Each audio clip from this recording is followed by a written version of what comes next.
everybody, Legend for Life here, bringing you guys a brand new video. This time around it's another deck profile, and it is my Invoked Gem Knight deck.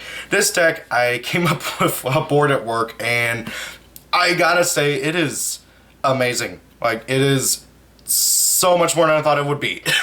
I actually took it to my locals over on Tuesday and got second place, beating BA, Paleozoic, Totally Awesome Turbo, Great Old Kaiju, and then I only lost to Zoo, and that was only because I misplayed, and I feel real bad about that. But anyway, so that's a different story. Today deck profile. So this deck is really fun. It's really awesome. It's super consistent, and Invoked and Gem Knights have such a huge amount of consistency. It's scary, but it's awesome at the same time. I love this deck. It's so much fun, and I can't wait to keep tinkering around with it and trying out different ratios and different techs and stuff. So let's go over the deck profile before I just ramble on for like another half hour.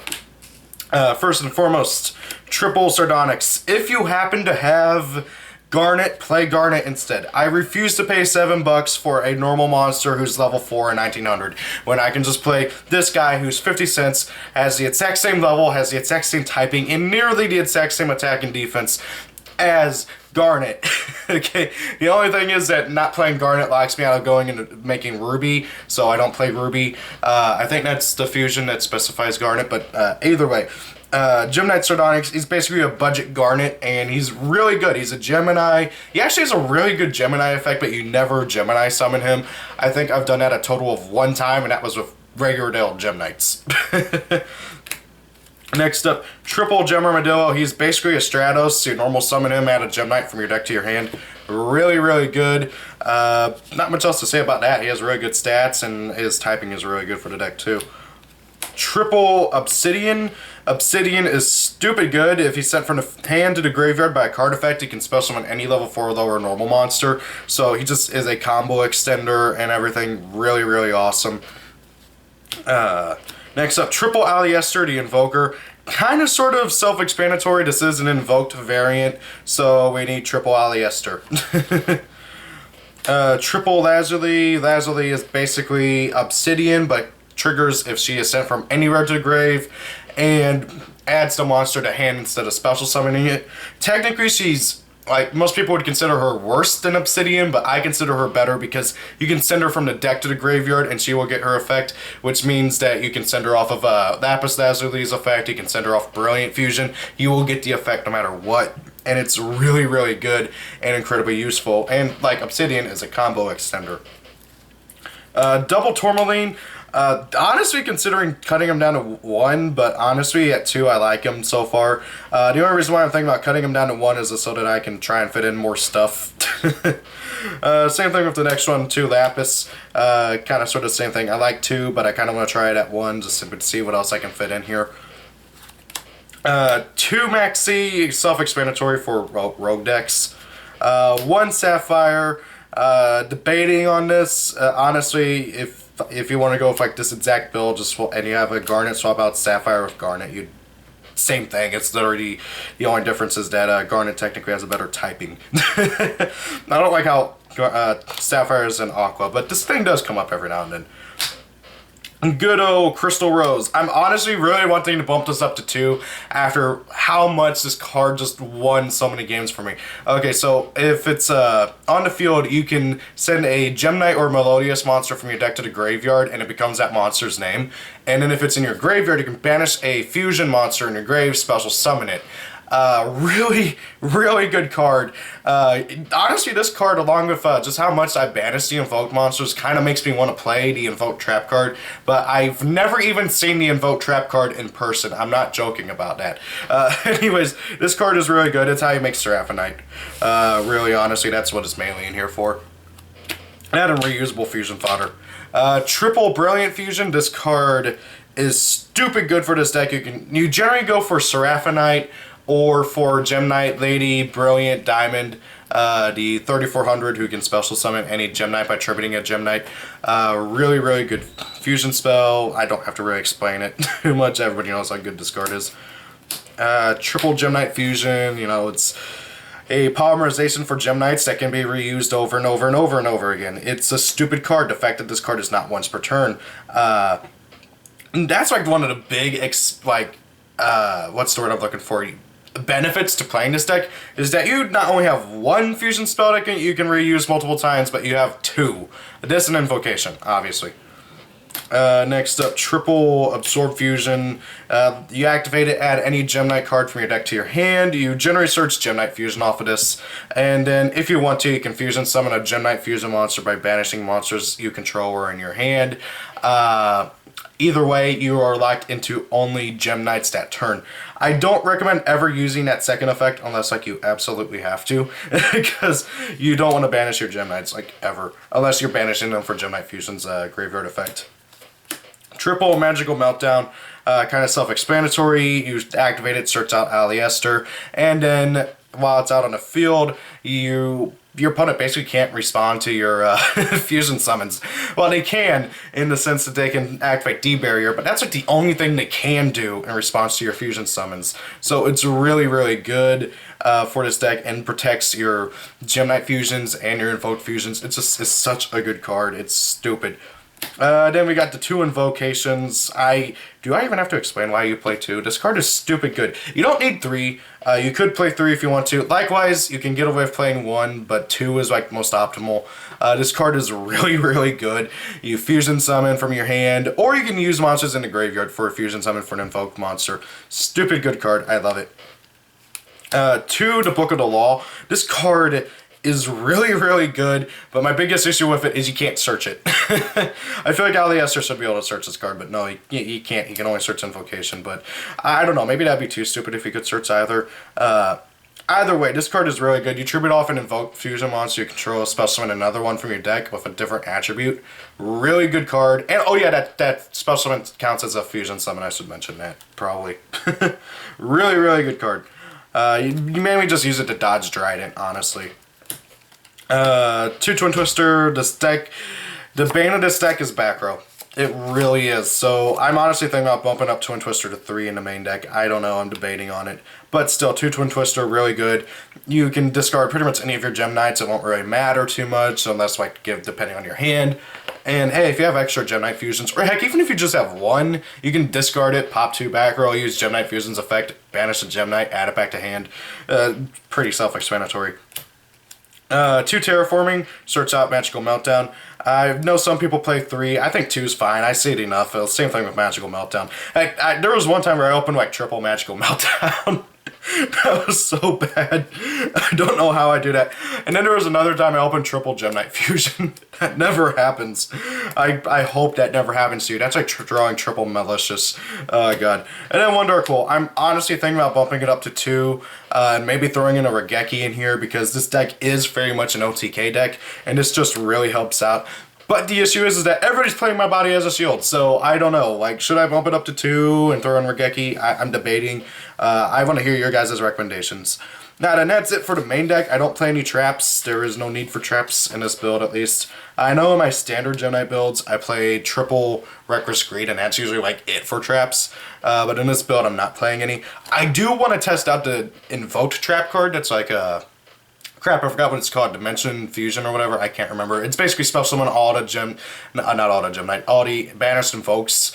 Or at least as many as possible. But, again, I have never even seen a copy of it. I don't think anybody has one at my locals.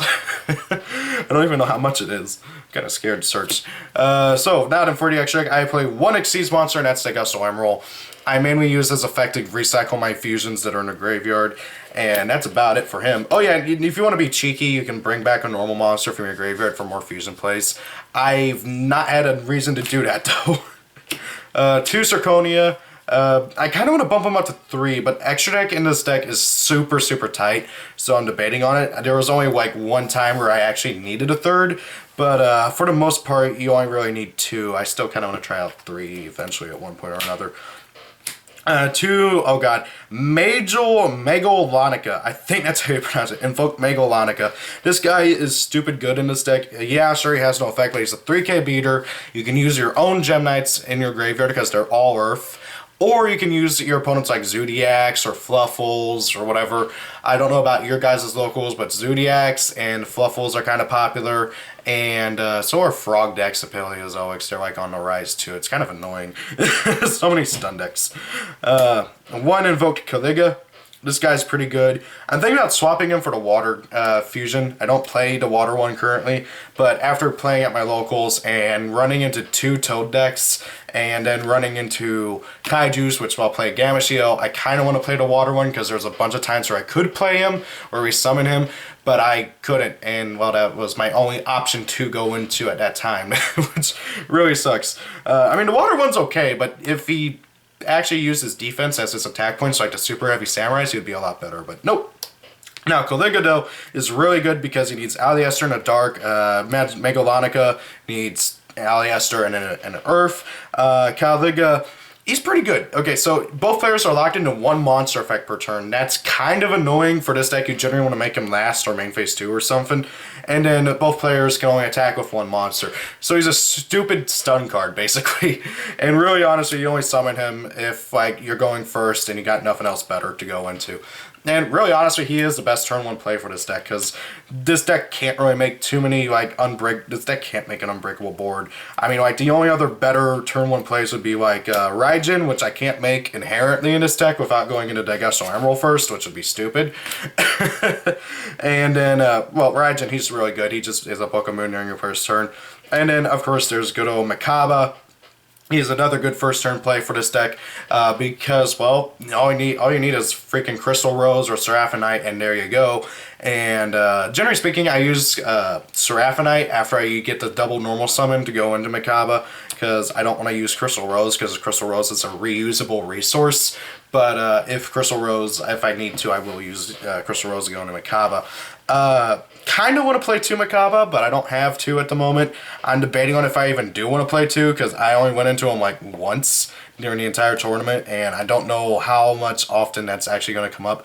And oh yeah, by the way, the one time I did summon him, he got Kaiju'd. Because of course, that's my luck. And then for the last one, Invoked Elysium. This is another one that I'm thinking about swapping out. Like, honestly, if I swap out one for the water guy, it'll either be Elysium or Caliga. Probably going to be Elysium because you don't really ever summon him, but God, is it an amazing card if you do. 3,200 attack, 4,000 defense. And he counts as every attribute except Divine. And then you can freaking banish a Invoked Fusion you control, and then banish all monsters your opponent controls that have the same attribute as that monster. So you can banish himself and get rid of your opponent's entire board. That is super scary for a lot of decks. The issue is that he needs an Invoked plus any other extract monster. Well, monster was summoned from the extract. So he's kind of annoying to go into, but still a really good monster if you do make him. Really, really like a good boss monster. Now then, for the Gem Knight fusions that I play one of, one Citrine, kind of want to bump him up to 2, but again, the deck space. Konami, please upgrade the extra X space, because this is stupid. So Citrine is really good. He's an Armades. You just need a Gem Knight plus a Pyro, which the Pyro obviously is Sardonyx. 2,200 Armades, really, really good. One Seraphonite, kind of self-explanatory. One Gem Knight Lady Lapis Lazuli, mostly for the OTK. There is a few different ways to do the OTK, and heck, theoretically it can't even be an FTK, but it's stupid hard to do it as an FTK. So basically, what her effect is you can send a Gem Knight from your deck or extract to graveyard, burn your opponent for 500 times every special summon monster on the field. Counts herself too, and counts your opponent's monsters. So at max, she can do 5,000 damage. But that doesn't really happen too often. So you usually just burn your opponent for like 2,500. That's generally what you want to do. So you summon her last after you spam out your other fusions. You activate her effects, send a Lazuli to grave, and then burn your opponent for 25. At minimum, hopefully.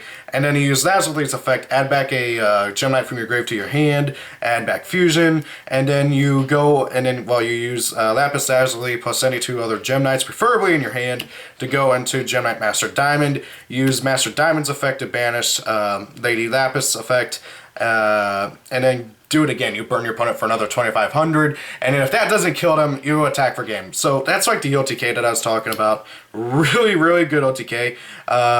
Very, very powerful, very, very scary. Not a lot of people are playing effect failure or anything, so you don't have to really worry about that. It's just, as I said, back row is the bane of this deck's existence, so you gotta really watch out for that. Same thing with Trident. Trident's also just annoying to deal with whenever it comes to this deck. Speaking of Trident, I got kind of my own with Prismara. If only it was during your player's turn. So Prismara, you can discard a Gem Knight card from your hand to the graveyard, and then pop a face-up card your opponent controls. Would be so much better if you could do it during your opponent's turn, but nope. Generally speaking, you usually go into it, and then use its effect, discard a Gem Knight fusion, pop a face-up monster, so that you can just go for the OTK a bit easier. Very, very good card, just needs a Gem Knight and a good old Thunder type. And then finally, I have one Gem Knight Lady Brilliant Diamond. She has the same summoning requirements as just Bergadale Diamond, where you need 3 Gem Knights. 3,400 attack, so she's the strongest Gem Knight in terms of just base power. And you can tribute off a Gem Knight you control. Special summon a Gem Knight fusion monster from your extra deck. This counts as a fusion summon. Really, really, really good card. I think it counts as a fusion summon, doesn't it? No, it does not. It just ignores summoning conditions. Okay. Really good card. You use it for a lot of the OTKs and stuff.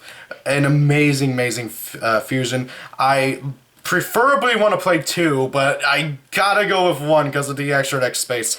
It drives me nuts. The extra deck space in this deck is so freaking tight. It's annoying. So, that is the deck, guys. Hope you guys enjoyed this deck profile. Sorry if I made it quick. I've tried re-recording this like 5 times. And it's driving me nuts.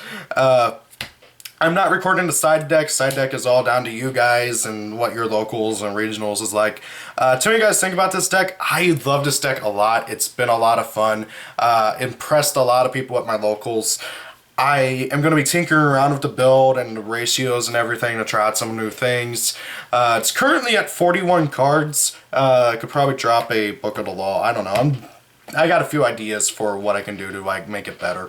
But anyways, guys, tell me what you guys think. What would you guys recommend doing with this deck? Like, if you want to recommend anything, any ideas, suggestions, I always read your comments. I may not always respond, but I do read your comments. Thank you all for watching. Hope you guys enjoyed the video. Have a great day. If it's your birthday, happy birthday, and see you all later. Peace out. And wow, that glare is bad.